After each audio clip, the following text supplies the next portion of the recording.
बिस्मिल्लाहिर्रहमानिर्रहीम। अस्सलाम वालेकुम। प्यारे दोस्तों, बहलूल का नाम तो आपने ज़रूर सुना होगा, जिन्हें बहलूल दाना भी कहा जाता है।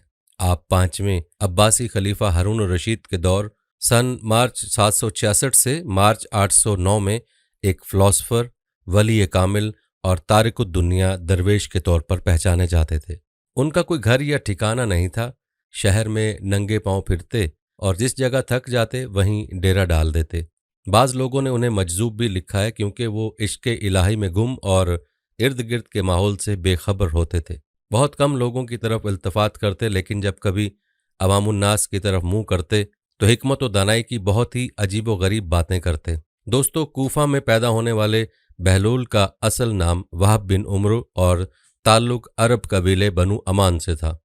उनके वालिद छठे इमाम जाफ़र सादिक के शागिर्द थे, लेकिन कुछ वक्त सातवें इमाम मूसा काज़िम की सोहबत में भी गुजारा और बहलूल का शुमार भी इमाम मूसा काज़िम के पैरोकारों में होता था। जब खलीफा हारून रशीद ने इमाम मूसा काज़िम को कैद करने के बाद उनके ताबईन के खिलाफ कार्रवाइयाँ शुरू कीं, तो वहब और कुछ दूसरे लोगों ने इमाम से कैद खाने में मुलाकात करके आइंदा लाहे अमल के लिए हिदायत मांगी। इमाम आली मकाम ने जवाब में सिर्फ एक लफ्ज़ जीम लिखकर अपने अकीदतमंदों के हवाले कर दिया। हर शख्स ने जीम को अपने अपने अंदाज में लिया। कुछ ने उसे जलावतन समझा और बाज़ ने उसके मानी जबल यानी पहाड़ों में रूपोशी लिया, लेकिन वहब ने उसे जनून यानी मजनूनियत में तब्दील कर दिया। उन्होंने अपनी शाहाना ज़िंदगी तर्क की और फटे पुराने कपड़े पहनकर गलियों में निकल आए। खलीफा हारून रशीद से उनकी मुलाकात 188 हिजरी में खलीफा के सफ़र हज के दौरान कूफा में हुई, जिसका जिक्र इमाम इब्न कसीर ने भी किया है। बहलूल ने हारून को जो नसीहतें की, उनसे मुतासिर होकर वो उन्हें अपने साथ बगदाद ले आया और फिर बहलूल का ठिकाना बगदाद की गलियां ही रहीं। याद रहे कि बहलूल का मज़ार भी बगदाद में ही है, जिसके एक गोशे के बारे में मशहूर है कि वहाँ सिख मज़हब के बानी गुरु नानक ने चिल्ला काटा था। प्यारे दोस्तों, बहलूल की दानाई के वाक़यात बेशुमार हैं, जिनको सुनने के बाद ही अंदाज़ा लगाया जा सकता है कि बहलूल को अल्लाह रब्बुल इज़्ज़त ने क्या कमाल दानाई अता फरमा रखी थी और उनका अल्लाह के साथ क्या ताल्लुक़ था। ये भी इन्हीं वाक़यात से वाज़े होता है। बहलूल दाना रहमुल्लाह के चंद चीदा चीदा वाक़यात आपके गोशगुजार करेंगे, लिहाजा वीडियो को स्किप मत कीजिएगा। दोस्तों, कहते हैं कि एक दिन बहलूल दरियाए दजला के किनारे बैठे गीली रेत की ढेरियां बना रहे थे और हारून रशीद की चहेती मलका जुबैदा अपने महल के झरोके से बड़े इन्हमाक के साथ उन्हें देख रही थी। वो मट्टी की ढेरी बनाते और फिर खुद ही उसे मसमार कर देते। मलिका झरोके से उतरकर अपनी सहेलियों के हमरा दरिया के किनारे आ गई और पूछा, क्या कर रहे हो बहलूल? बहलूल ने अदाए बेनियाजी से कहा, जन्नत के महल बना रहा हूं। मलका ने सवाल किया, अगर कोई तुमसे ये महल खरीदना चाहे तो फरोख्त करोगे? बहलूल रहमुल्लाह ने कहा, हाँ हाँ, क्यों नहीं, मैं बनाता भी हूं और फरोख्त भी करता हूं। मलिका ने पूछा, बताओ एक महल की कीमत क्या है? बहलूल ने बेसाख्ता कहा, 3 दिरहम। बाज़ लोगों ने 1 दिरहम भी लिखा है। मलिका के हुक्म पर बहलूल को 3 दिरहम उसी वक्त अदा कर दिए गए। ये वाक़या मलिका ने अपने शोहर खलीफा हारून रशीद को बताया, जिसे खलीफा ने मजाक में टाल दिया, लेकिन रात को हारून ने ख्वाब में जन्नत के मनाजिर देखे, जिनमें आबशारों और मर्गजारों के अलावा खूबसूरत महलात भी शामिल थे। सुर्ख याकूत के एक महल पर उसने जुबैदा का नाम भी लिखा देखा। हारून ने सोचा कि देखूं तो सही, क्योंकि ये मेरी बीवी का घर है। वो महल में दाखिल होने के लिए जैसे ही दरवाजे पर पहुंचे, दरबान ने उसे रोक लिया। हारून रशीद कहने लगा, इस पर तो मेरी बीवी का नाम लिखा है, इसलिए मुझे अंदर जाना है। दरबान ने कहा, नहीं, यहाँ का दस्तूर अलग है, जिसका नाम होता है सिर्फ उसी को अंदर जाने की इजाज़त है, लिहाजा आपको दाखिल होने की इजाज़त नहीं। जब दरबान ने हारून को पीछे हटाया तो उसकी आंख खुल गई, लेकिन बेदार होने पर ख्याल आया कि अल्लाह ताला ने जुबैदा के हक में बहलूल की दुआ कबूल कर ली है। चुनाचे वो सारी रात इसी अफसोस में करवटें बदलता रहा। अगली शाम वो बहलूल को तलाश करता दरिया किनारे पहुंच गया। बहलूल एक जगह बैठे इसी तरह मकान बना रहे थे। हारून ने पूछा, क्या कर रहे हैं? बहलूल ने कहा, जन्नत के महल बना रहा हूं। हारून ने पूछा, बेचोगे? तो बहलूल ने कहा, हाँ हाँ, क्यों नहीं, मैं बनाता भी हूं और फरोख्त भी करता हूं। हारून ने सवाल किया कि बताओ एक महल की कीमत क्या है? तो बहलूल ने जवाब दिया, तेरी पूरी सल्तनत। हारून रशीद ने कहा, इतनी कीमत तो मैं नहीं दे सकता। कल तो आप 3 दरहम के बदले दे रहे थे और आज पूरी सल्तनत मांग रहे हैं। बहलूल दाना ने कहा, खलीफा, कल बिन देखे मामला था और आज तुम महल देख कर आए हो। खलीफा ये सुनकर मायूसी से घुटनों के बल बहलूल दाना के सामने बैठ गया और कहने लगा, हजरत, आप मुझसे मेरी सारी सल्तनत ले लें लेकिन मुझे एक महल दे दें। जब बहलूल दाना ने खलीफा की आजिज़ी देखी तो कहा, मैं तुम्हारी इस सल्तनत का क्या करूंगा? इस दुनिया की मोहब्बत तो बहुत से गुनाहों की जड़ है। जाओ, अपनी सल्तनत अपने पास रखो, मैं इस महल को भी तुम्हारे लिए 3 दरहम में फरोख्त करता हूँ। प्यारे दोस्तों, वाकई में बहलूल दाना रहमुल्लाह कि अल्लाह के साथ ताल्लुक़ का अंदाज़ा बआसानी हो सकता है। खुद ही सोच लें कि जो शख्स दुनिया में जन्नत के महल फरोख्त कर रहा हो, उसका अल्लाह के साथ क्या ताल्लुक़ होगा। दोस्तों, बहलूल रहमुल्लाह का हर वाक़या ऐसा है कि जिसे दिल के कानों के साथ सुनने की ज़रूरत है, क्योंकि उन वाक़यात में इंसान के लिए बड़े गहरे असबाक भी मौजूद हैं और ये वाक़यात आपको भी ताज़ा करने वाले हैं। आप रहमुल्लाह का एक और मशहूर वाक़या है। मारूफ बुज़ुर्ग सैयदना सरी सक्ती फरमाते हैं, एक बार मुझे कब्रिस्तान जाना हुआ। वहाँ मैंने बहलूल दाना को देखा कि कब्र के करीब बैठे मट्टी में लोट-पोट हो रहे हैं। मैंने पूछा, आप यहाँ क्यों बैठे हैं? जवाब मिला, मैं ऐसी कौम के पास हूँ जो मुझे अज़ियत नहीं देती और अगर मैं गायब हो जाऊं तो मेरी गीबत भी नहीं करती। दोस्तों, आप रहमुल्लाह की इस वाक़े से बात वाज़ेह होती है कि दुनिया में गीबत आम है और हर कोई इसमें मुब्तला है। हालांकि गीबत बहुत बड़ा गुनाह है और हलाक कर देने वाला गुनाह है और मौजूदा दौर में तो ये इस ज़माने से कहीं ज़्यादा पाया जाता है। हर किसी को देखो तो दूसरों की गीबत ही में मुब्तला दिखाई देता है और हलाकत तो यह है कि इस गुनाह को गुनाह भी नहीं समझा जा रहा। अल्लाह पाक हम सब की हिफाजत फरमाए।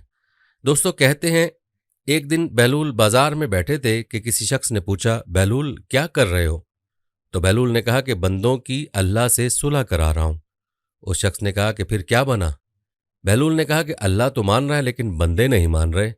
कुछ अरसे बाद उसी शख्स का एक कब्रिस्तान के पास से गुजर हुआ तो देखा बहलूल कब्रिस्तान में बैठे हैं। करीब जाकर पूछा, बहलूल क्या कर रहे हो? बहलूल ने कहा, बंदों की अल्लाह से सुलह करा रहा हूं। उस शख्स ने कहा, फिर क्या बना? बहलूल ने कहा, बंदे तो मान रहे हैं मगर आज अल्लाह नहीं मान रहा। प्यारे दोस्तों, बहुत गहरा सबक है बहलूल रहमुल्लाह की इस हिकमत भरी बात में कि आज अल्लाह अपने बंदों का मुंतज़िर है कि बंदे तौबा करें, अल्लाह को राज़ी करें, लेकिन बंदे गाफिल हैं। कल को आंख बंद होने पर जब हकीकत सामने आएगी तो बंदे अफसोस करेंगे और तमन्ना करेंगे कि काश अब मोहलत मिल जाए तो जिंदगी सजदे में गुजार दें। लेकिन कल को मोहलत नहीं होगी, आज मोहलत है। जितने सजदे कर सकते हैं कर लें, लेकिन हमारा क्या हाल है? अजान होती है तो कितने लोग मस्जिद की तरफ जाते हैं हमारे सामने। खुदारा आज की मोहलत को गफलत में ना गुजारें, बल्कि इस मोहलत को गनीमत जानकर अल्लाह को राज़ी कर लें। दोस्तों, बहलूल से ऐसे दर्जनों वाक़यात और दानाई की बातें मंसूब हैं।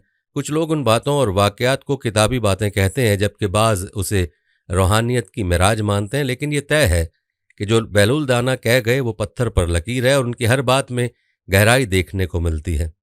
कहते हैं एक दिन बहलूल रहमुल्लाह बादशाह के पास गए जो उस वक्त कुछ सोच रहा था। आप रहमुल्लाह ने पूछा, सोचते क्या हो? उसने कहा, मैं उस वक्त दुनिया की बेवफाई पर गौर कर रहा हूं कि इस बेवफा ने किसी से भी निभा न किया। आपने कहा, अगर दुनिया वफादार होती तो तुम आज बादशाह क्यों कर बन सकते? बस इस किस्से को जाने दो और कुछ सोचो। इसी तरह का एक और वाक़या कहते हैं एक दफ़ा बारिश की कसरत से अक्सर कब्रों में ऐसे शगाफ पड़ गए कि मुर्दों की हड्डियां और खोपड़ियां नजर आने लगीं। बहलूल कब्रिस्तान में चंद खोपड़ियां सामने रखे देख रहे थे कि इत्तफाकन बादशाह की सवारी भी आ निकली। उसने उन्हें इस शगल में मसरूफ देखकर पूछा, बहलूल क्या देख रहे हो? आपने फरमाया, तुम्हारा और मेरा दोनों का बाप मर चुका है। मैं अब ये देख रहा हूं कि तुम्हारे बाप की खोपड़ी कौन सी और मेरे बाप की कौन सी। बादशाह ने कहा, क्या मुर्दा अमीर व गरीब और शाह गदा की हड्डियों में भी कुछ फर्क हुआ करता है कि पहचान लोगे? बहलूल दाना ने कहा, फिर 4 दिन की झूठी नमूद पर बड़े लोग मगरूर होकर गरीबों को हकीर क्यों समझते हैं? बादशाह कायल हो गया और उस दिन से सादगी इख्तियार कर ली। प्यारे दोस्तों, हकीकत तो यही है कि मरने के बाद कब्र में हर किसी के साथ एक ही मामला होगा। हर किसी के जिस्म को मट्टी खा जाएगी, बादशाह के भी और फकीर के जिस्म को भी। मट्टी से बने इस इंसान का अंजाम भी मट्टी है। लिहाजा इस दुनिया में इतराना और तकब्बुर करना किसी काम का नहीं। अल्लाह के यहाँ कदर तकवा की है। दोस्तों, कहते हैं एक मर्तबा किसी ने कहा, बहलूल, बादशाह ने तुम्हें पागलों की मर्दमशुमारी का हुक्म दिया है। फरमाया, उसके लिए तो एक दफ्तर दरकार होगा, और हाँ, दाना गिनने का हुक्म हो तो उंगलियों पर गिने जा सकते हैं। प्यारे दोस्तों, इस बात में कोई भी नहीं प्यारे दोस्तों, इस बात में कोई भी शक नहीं है कि दुनिया में दाना बहुत कम है, और इस बात की हकीकत वही लोग जानते हैं जो अहले कशफ हैं। बहलूल दाना रहमुल्लाह का एक दानाई से लबरेज मुकालमा मुलाहजा फरमाइए जो शराबी हाकिम के हवाले से है। शराबी हाकिम बहलूल दाना से, जनाब, मुझे बताएं कि अगर मैं खजूरें खाऊं तो आपको कोई एतराज़ है? बहलूल दाना, बिल्कुल कोई एतराज़ नहीं। शराबी, अगर उसके साथ कुछ जड़ी बूटियां खा लूं? बहलूल दाना, कोई रुकावट नहीं। शराबी, और अगर मैं उनमें पानी शामिल कर लूं? बहलूल दाना, बड़े शौक से पियो। शराबी, जब ये सारी चीज़ें जायज़ और हलाल हैं तो फिर आप शराब को क्यों हराम कहते हैं? हालांकि उसमें यही चीज़ें तो हैं जिनके खाने और पीने की इजाज़त आप दे रहे हैं, यानी खजूरें, पानी और जड़ी बूटियां। बहलूल दाना शराबी से, अगर तुम्हारे ऊपर पानी फेंका जाए तो उस पर तुम्हें कोई एतराज़ होगा? शराबी, हरगिज़ नहीं, पानी से क्या फ़र्क पड़ता है? बहलूल दाना, अच्छा, अगर उस पानी में मट्टी घोल दी जाए तो तुम उससे मर जाओगे। शराबी, जनाब, मट्टी से मैंने किसी को मरते हुए नहीं देखा। बहलूल दाना, अगर मैं मट्टी और पानी लूं और उनको गूंद कर एक ईंट बना लूं और उसे खुश्क करके तुम्हें दे मारूं, तो क्या ऐसा करने पर तुम्हें कोई एतराज़ है? शराबी, जनाब, इससे तो आप मुझे कत्ल कर देंगे। बहलूल दाना ने कहा, शराब का भी यही हाल है। अल्लाह पाक ने हमको जिस बात से भी रोका है उसमें कोई ना कोई मसलहत है। हमको अपनी तरफ से तावीलें नहीं घड़नी चाहिए, बल्कि अल्लाह के अहकामात की पैरवी करनी चाहिए। प्यारे दोस्तों, किस खूबसूरत अंदाज से और कैसी हिकमत और दानाई से बहलूल रहमुल्लाह ने उस शराबी हाकिम को जवाब दिया, और कैसे खूबसूरत अंदाज से उस शराबी को समझाया, बल्कि पूरी उम्मत को ही समझा गए और ये दर्स दे गए कि अल्लाह के अहकाम में हीलो हुज्जत की गुंजाइश नहीं है, बल्कि बगैर हीलो हुज्जत के अल्लाह ताला के हर हुक्म को मानना चाहिए।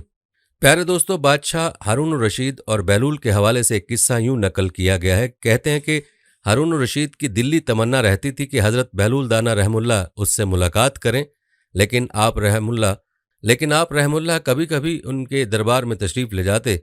एक दिन यूं हुआ कि हारून रशीद अपने महल की छत पर बैठा था कि उसने हज़रत बहलूल दाना रहमुल्लाह को शाही महल के करीब से गुजरते देखा। फ़ौरन हुक्म दिया कि हज़रत बहलूल दाना रहमुल्लाह को कमंद डालकर महल की छत पर खींच लिया जाए। चुनाचे ऐसा ही किया गया। जब आप रहमुल्लाह हारून रशीद के सामने पहुंचे तो उसने पूछा, ये फरमाइए कि आप अल्लाह तक कैसे पहुंचे? आपने फरमाया, जिस तरह आप तक पहुंचा। हारून रशीद ने कहा, मैं समझा नहीं। फरमाया, अगर मैं खुद आप तक पहुंचना चाहता तो नहा धोकर लिबास फ़ाखरा पहनकर दरबान की मिन्नतें कर करके महल के अंदर दाखिल होता, फिर अर्जी पेश करता, फिर घंटों इंतज़ार करता, फिर भी मुमकिन था कि आप मेरी दरख्वास्त रद्द कर देते। लेकिन जब आपने खुद मुझे बुलाना चाहा तो महज कुछ लम्हों में ही अपने सामने बुला लिया। इसी तरह जब अल्लाह को अपने बंदों की कोई अदा पसंद आती है तो उसे लम्हों में कुर्ब की वो मंजिलें तय करवा दी जाती हैं जो बड़े बड़े आबिदों के लिए बाइसे रश्क बन जाती हैं। सुभान अल्लाह। प्यारे दोस्तों, बहलूल दाना रहमुल्लाह की हर वाक़या और हर बात से कमाल दानाई टपकती महसूस होती है, और आप रहमुल्लाह को अल्लाह ताला ने ऐसी कमाल दानाई और हिकमत अता फरमाई थी कि आप बिला सोचे समझे मौके के ऊपर ही जवाब दिया करते थे, जिसे हाजिर जवाबी कहा जाता है। कहते हैं एक दफ़ा हज़रत बहलूल दाना रहमुल्लाह कहीं से गुजर रहे थे कि एक बच्चे को देखा, वो खड़ा रो रहा था। दूसरे बच्चे अखरोट से खेल रहे थे। उन्होंने समझा उसके पास अखरोट नहीं इसलिए रो रहा है, मैं उसको लेकर देता हूँ। उन्होंने कहा, बेटा रो नहीं, मैं तुझे अखरोट लेकर दे देता हूँ, तू भी खेल लेना। उस बच्चे ने कहा, ए बहलोल, क्या हम दुनिया में खेलने आए हैं? उनको उस बात की तवक्को नहीं थी कि बच्चा ऐसा जवाब देगा, तो उन्होंने कहा, अच्छा फिर क्या करने आए हैं? बच्चे ने कहा, अल्लाह ताला की इबादत करने आए हैं। उन्होंने कहा, बच्चे अभी तो तुम बहुत छोटे हो, अभी तो तुम्हारा उस मंजिल पर आने में भी बहुत वक्त पड़ा है। तो उसने कहा, अरे बहलूल, मुझे धोखा न दे, मैंने अपनी माँ को देखा है, वो सुबह जब आग जलाती है तो पहले छोटी लकड़ियों से जलाती है और फिर बाद में बड़ी लकड़ियाँ रखती है, इसलिए मुझे डर है कहीं दोज़ख मुझसे न जलाई जाए और मेरे ऊपर बड़ों को न डाला जाए। प्यारे दोस्तों, बहलूल दाना रहमुल्लाह के अक्सर वाक़यात फ़िक्र आखरत की दावत देते हैं, जिससे आज हर इंसान गाफिल है, ख़ास तौर पर मुसलमान जो कि आखरत पर ईमान भी रखते हैं, वो भी आखरत से और अल्लाह के हुजूर पेश होने को भुलाए हुए। वरना आज हमारी मस्जिदें भरी हुई होती और हमारे मुआशरे में अदल व इंसाफ होता, जो देखने को नहीं मिलता। एक और वाक़या बहलूल दाना रहमुल्लाह का यूं नकल किया गया। कहते हैं, एक बार जनाब बहलूल किसी नखलिस्तान में तशरीफ़ रखते थे। एक ताजिर का वहाँ से गुज़र हुआ। वह आपके पास आया और सलाम करके मुअद्दिब सामने बैठ गया और इंतहाई अदब से गुजारिश की, हुजूर तिजारत की कौन सी ऐसी जिन्स खरीदूं जिसमें बहुत नफ़ा हो। जनाब बहलूल ने फरमाया, काला कपड़ा ले लो। ताजिर ने शुक्रिया अदा किया और उल्टे कदमों चलता वापस चला गया। जाकर उसने इलाके में दस्तयाब तमाम स्याह कपड़ा खरीद लिया। कुछ दिनों बाद शहर का बहुत बड़ा आदमी इंतकाल कर गया। मातमी लिबास के लिए सारा शहर स्याह कपड़े की तलाश में निकल खड़ा हुआ। अब कपड़ा सारा उस ताजिर के पास ज़ख़ीरा था। उसने मुंह मांगे दामों फरोख्त किया और इतना नफ़ा कमाया जितना सारी जिंदगी न कमाया था, और बहुत ही अमीर कबीर हो गया। कुछ अरसे बाद वो घोड़े पर सवार कहीं से गुजरा। जनाब बहलूल वहां तशरीफ़ रखते थे। वो वहीं घोड़े पर बैठे बैठे बोला, ओ दीवाने, अब की बार क्या लूं? बहलूल ने फरमाया, तरबूज ले लो। वो भागा भागा गया और सारी दौलत से पूरे मुल्क से तरबूज खरीद लिए। एक ही हफ्ते में सब खराब हो गए और वो कोड़ी कोड़ी को मोहताज हो गया। उसी खस्ता हाली में घूमते फिरते उसकी मुलाकात जब बहलूल से हो गई तो उसने कहा, यह आपने मेरे साथ क्या किया? जनाब बहलूल ने फरमाया, मैंने नहीं, तेरे लहजों और अल्फाज ने सब किया। जब तूने अदब से पूछा था तो मालामाल हो गया, और जब गुस्ताखी की तो कंगाल हो गया। दोस्तों, इसको कहते हैं बा अदब बा नसीब, बेअदब बेनसीब। प्यारे दोस्तों, याद रहे कि बहलूल दाना रहमुल्लाह बैक वक्त एक फ़िलासफ़र और एक तारिक दुनिया दरवेश थे। उनका कोई घर कोई ठिकाना नहीं था। वो अमूमन शहर में नंगे पांव फिरते रहते थे और जिस जगह थक जाते वहीं डेरा डाल लेते थे। लोग उनके पीछे पीछे फिरते रहते थे। वो जब किसी जगह बैठ जाते थे तो लोग उनके गिर्द घेरा डाल लेते थे। उसके बाद बहलूल दाना बोलते रहते थे और लोग उनके अकवाल लिखते रहते थे। अगर किसी दिन उनका मूड ज़रा सा खुशगवार होता तो वो लोगों को सवाल करने की इजाज़त भी दे देते थे, और उसके बाद लोग उनसे मुख्तलिफ किस्म के सवाल पूछते रहते थे।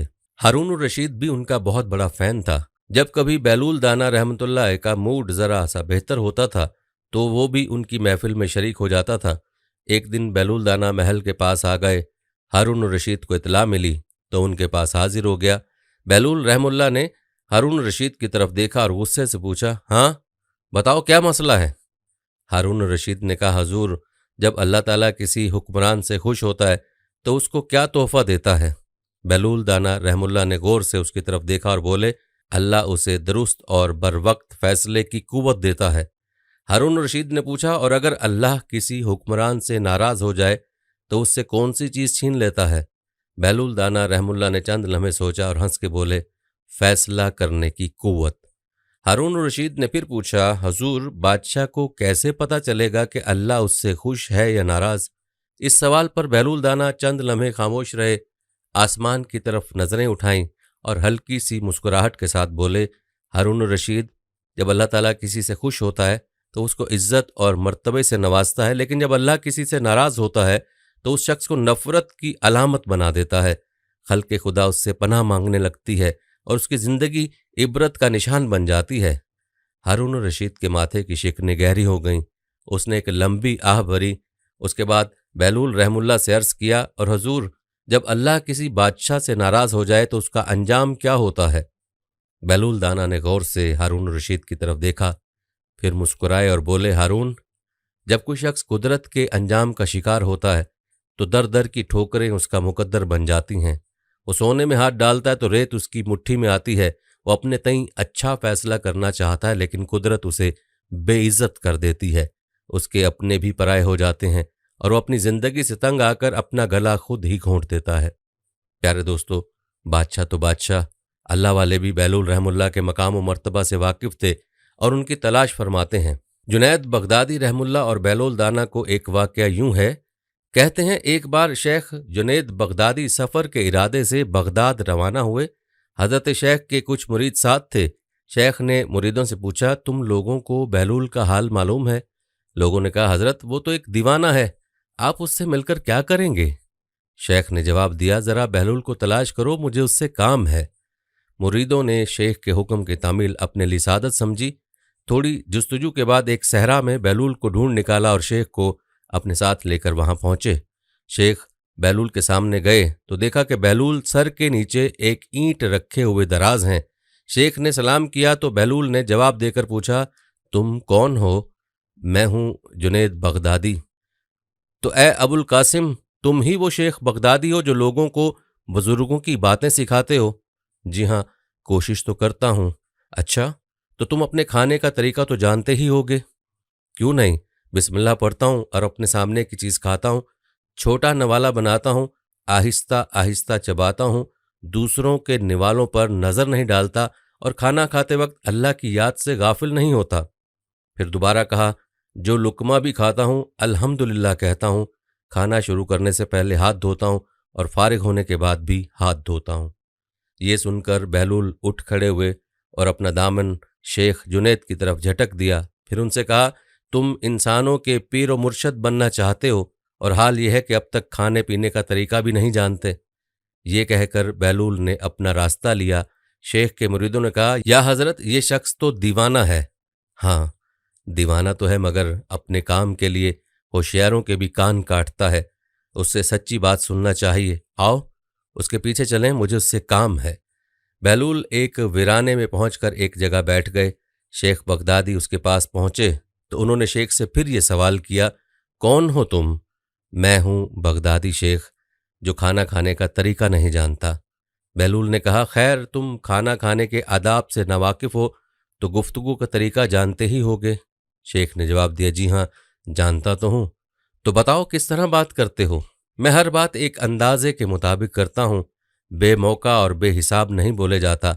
सुनने वालों की समझ का अंदाजा करके खल्क़े खुदा को अल्लाह और रसूल सल्लल्लाहु अलैहि वसल्लम के अहकाम की तरफ तवज्जो दिलाता हूं। ये ख्याल रखता हूं कि इतनी बातें ना कहूं कि लोग मुझसे बेजार हो जाएं। बातनी और ज़ाहिरी अलूम के नुक्ते नज़र में रखता हूं। उसके साथ गुफ्तगू के आदाब से मुतल्लिक कुछ और बातें भी बयान की। बहलूल ने कहा, खाना खाने के आदाब तो एक तरफ रहे, तुम्हें तो बात करने का ढंग भी नहीं आता। फिर शेख से मुंह फेरा और एक तरफ चल दिए।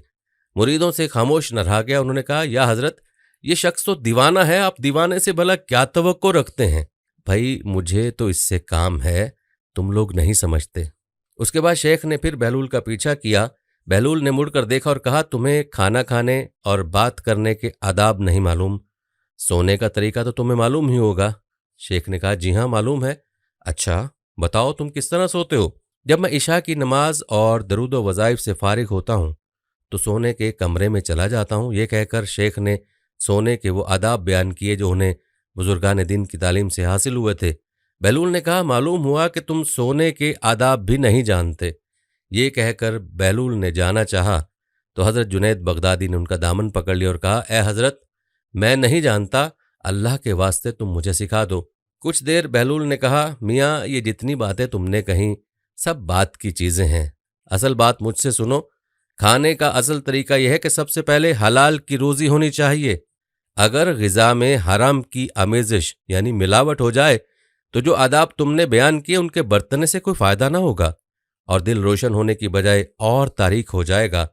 शेख जुनैद ने बेसाख्ता कहा, जज़ाकल्लाह खैरा, यानी अल्लाह तुम्हारा भला करे। फिर बहलूल ने बताया, गुफ्तगू करते वक्त सबसे पहले दिल का पाक और नीयत का साफ होना ज़रूरी है और इसका भी ख्याल रहे कि जो बात कही जाए अल्लाह की रजामंदी के लिए हो। अगर कोई गर्ज या दुनियावी मतलब को लगाओ या बात फजूल किस्म की होगी तो खा कितने ही अच्छे अल्फाज में कही जाएगी, तुम्हारे लिए वबाल बन जाएगी। इसलिए ऐसे कलाम से खामोशी बेहतर है। फिर सोने के मुतल्लिक बताया, इसी तरह सोने से मुतल्लिक जो कुछ तुमने कहा वो भी असल मकसूद नहीं है।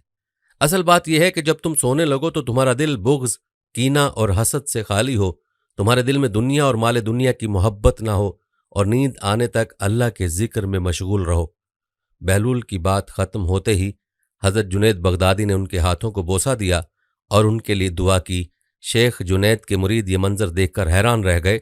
उन्हें अपनी गलती का एहसास हुआ और ये बात उनकी समझ में आ गई कि हर शख्स को चाहिए कि वो जो बात ना जानता हो उसे सीखने में ज़रा भी न शर्माए। प्यारे दोस्तों, हज़रत जुनैद और बहलूल के इस वाक़े से सबसे बड़ा सबक यही हासिल होता है कि कुछ ना जानने पर भी दिल में ये जानना कि हम बहुत कुछ जानते हैं, बहुत नुकसान पहुंचाने वाली बात है। इससे इस्लाह और तरक्की के रास्ते बंद हो जाते हैं और इंसान गुमराही में फंसा रह जाता है। प्यारे दोस्तों, आज हम अपना हाल देखें तो हम में से हर कोई खुद को बड़ा मुफ्ती समझता है और इल्म ना होने के बावजूद हम ऐसी ऐसी बातें कर जाते हैं कि अल्लाह की पनाह। हमें चाहिए कि इल्म में खुद को कभी भी पुख्ता न समझें, बल्कि हर वक्त इल्म की जुस्तजू करें। कहा जाता है कि हज़रत बहलूल दाना रहमतुल्लाह अलैह ने अगरचे खुद शादी नहीं की, लेकिन बच्चों से बहुत प्यार करते थे। उनमें खाना तकसीम करते, बच्चों के साथ बच्चों की तरह रहते। किसी ने पूछा, बहलूल बच्चों के साथ इतना प्यार क्यों करते हो? तो आपने फरमाया, ए शख्स, अब यही हैं जो ज़मीन पर आज़ाद मुखलिस रह गए हैं, बाकी सब तो लालच और हवस के कैदी हो चुके हैं। अल्लाह उनके ज़्यादा करीब है क्योंकि इनको अभी गुनाह करने की फुर्सत नहीं मिली। प्यारे दोस्तों, कितनी पते की बात फरमा गए। और हकीकत भी यही है कि बच्चे ही मन के सच्चे होते हैं, बाकी तो हम सब मुनाफिकतों में डूबे हुए हैं। यहाँ आपको पुलसरात से मुतल्लिक बहलूल दाना रहमतुल्लाह अलैह और बादशाह हारून रशीद का मुकालमा बताते हैं। तवज्जो कीजिएगा। हारून रशीद ने सवाल किया, नेक लोग पुलसरात यानी सिराते मुस्तकीम से पलक झपकते में कैसे गुजर जाएंगे और बुरे लोगों को इतना वक्त कैसे लग जाएगा? हजरत बहलूल दाना बोले, इस अमर को समझने के लिए एक तजर्बे की ज़रूरत है। कल एक चूल्हा, लकड़ियाँ, पानी से भरा देगचा, एक बड़ी परात लेकर मेरे पास आ जाना, तब समझाऊंगा। अगले दिन हारून रशीद बोला, ये लो सामान, अब बताओ।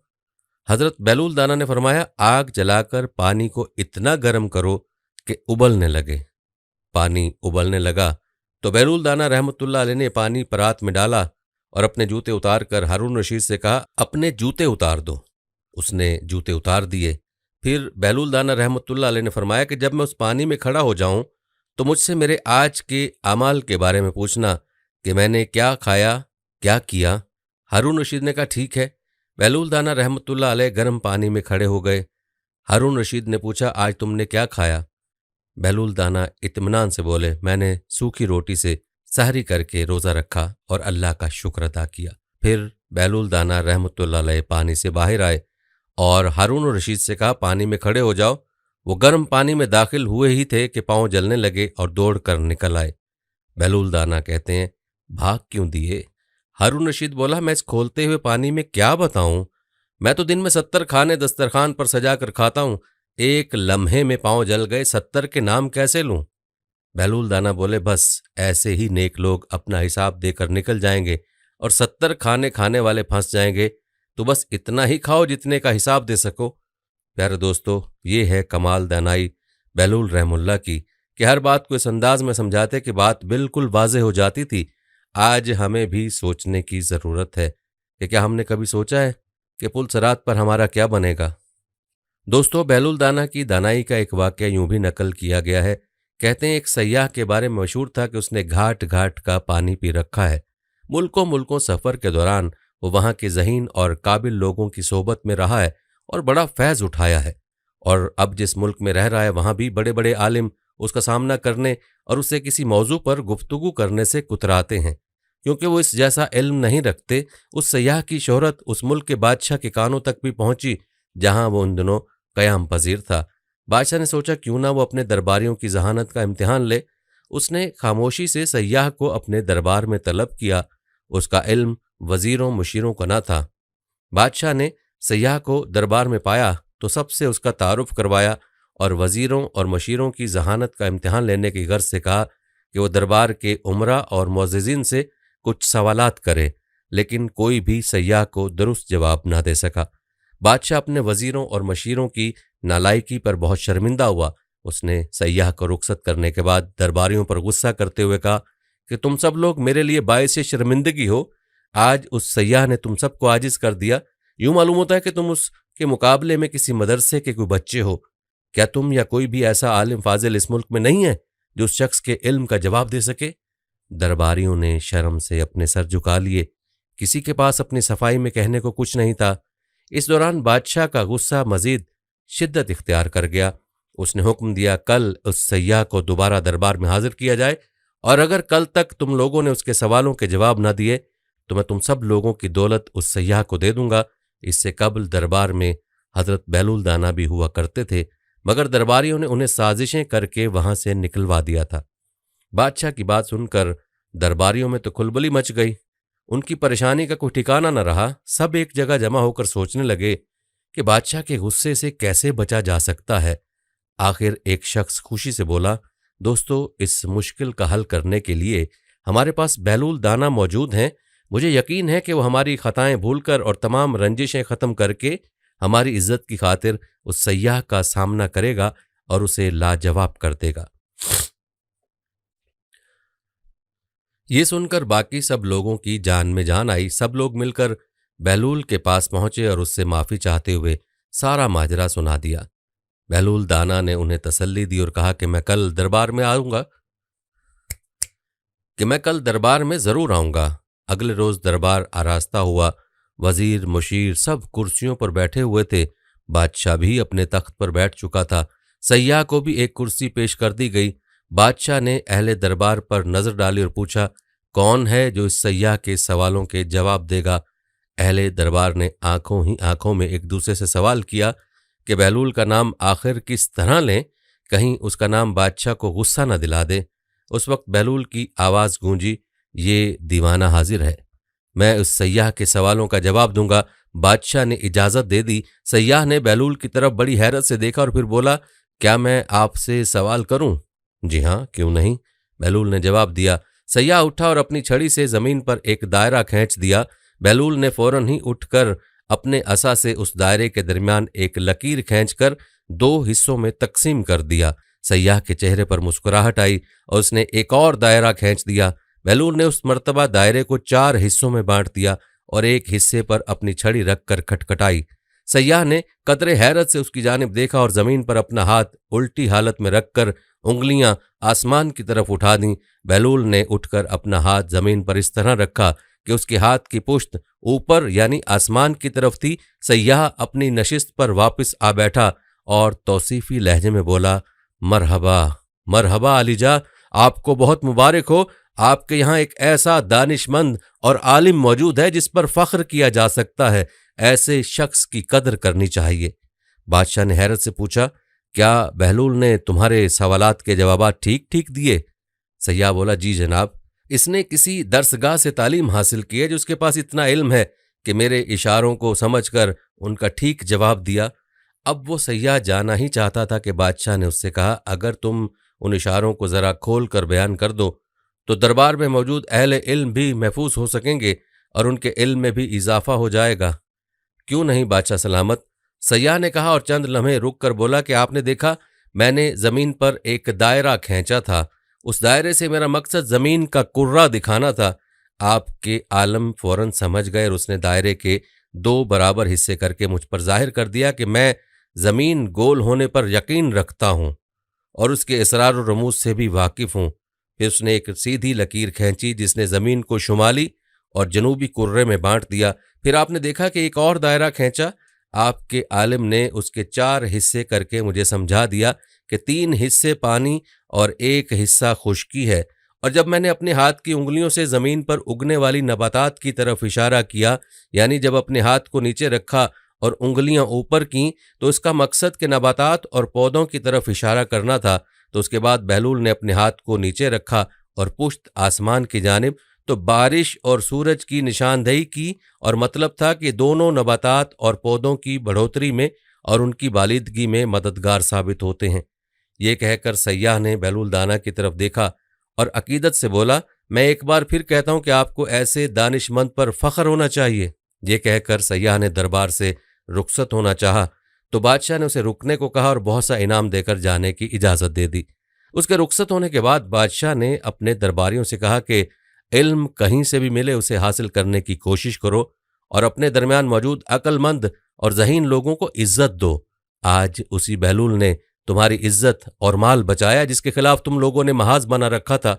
तमाम दरबारी इस पर शर्मिंदा हुए और बहलूल की तारीफ करके बादशाह को राजी कर लिया।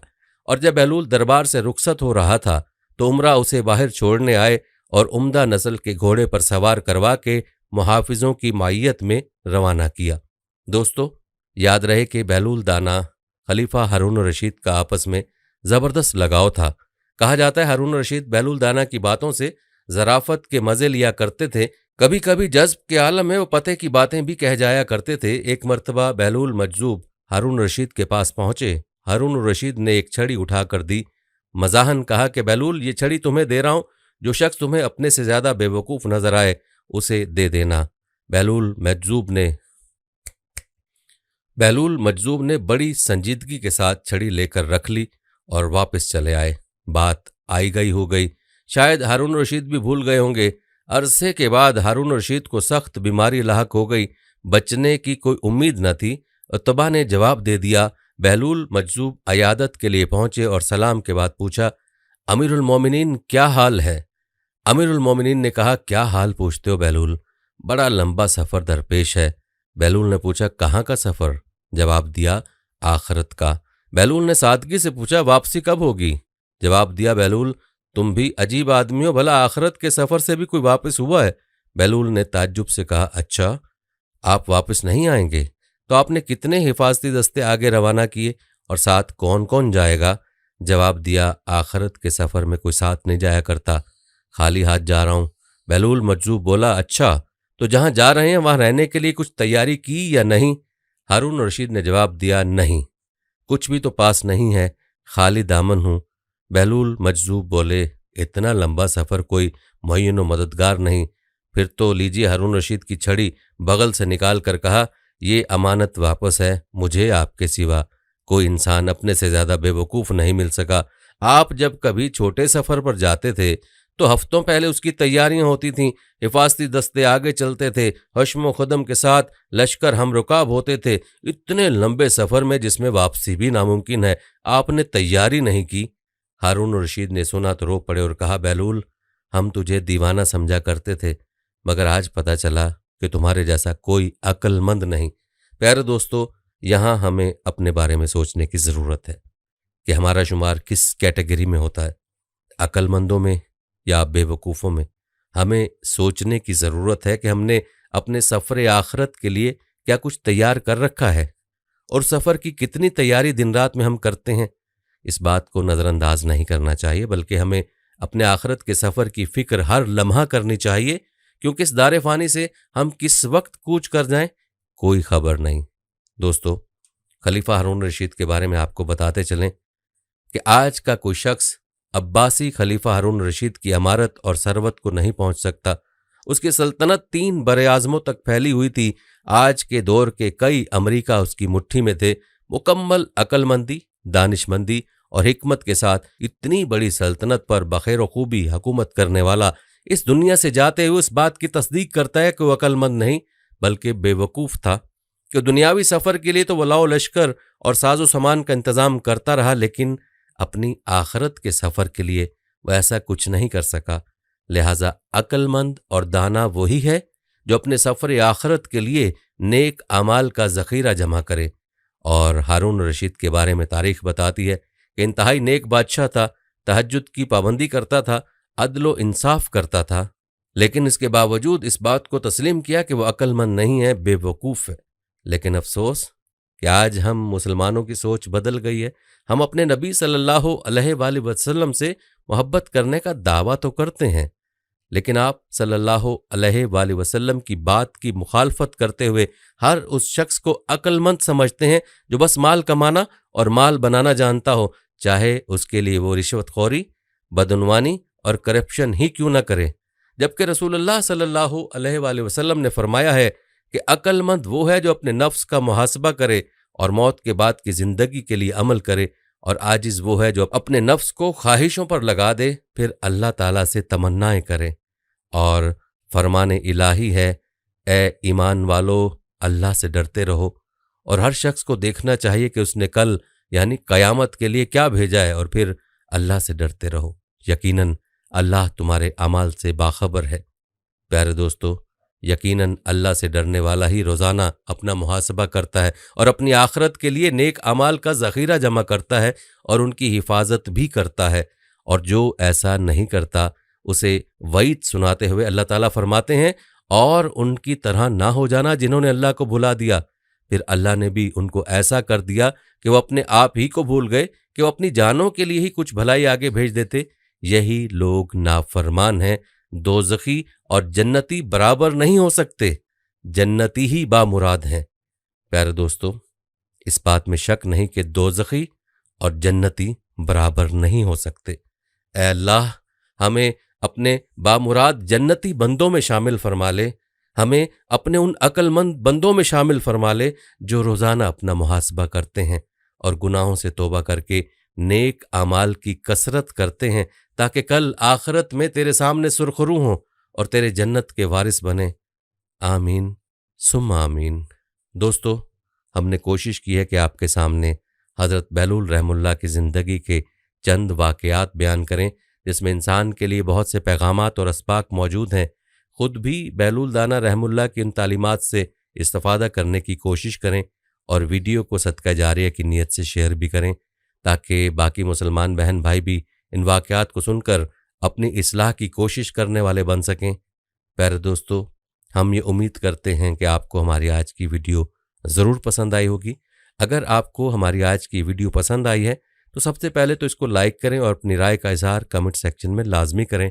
आखिर में आपसे एक बार फिर दरख्वास्त है कि आप हमारे चैनल को ज़रूर सब्सक्राइब कर लें और साथ ही लगे घंटी के बटन को भी क्लिक करें, ताकि आपके पास हमारे आने वाली मज़ीद वीडियोज़ का नोटिफिकेशन बर वक्त मिलता रहे। अल्लाह ताला आपको अपनी हिफ्ज़-ओ-मान में रखे। आमीन।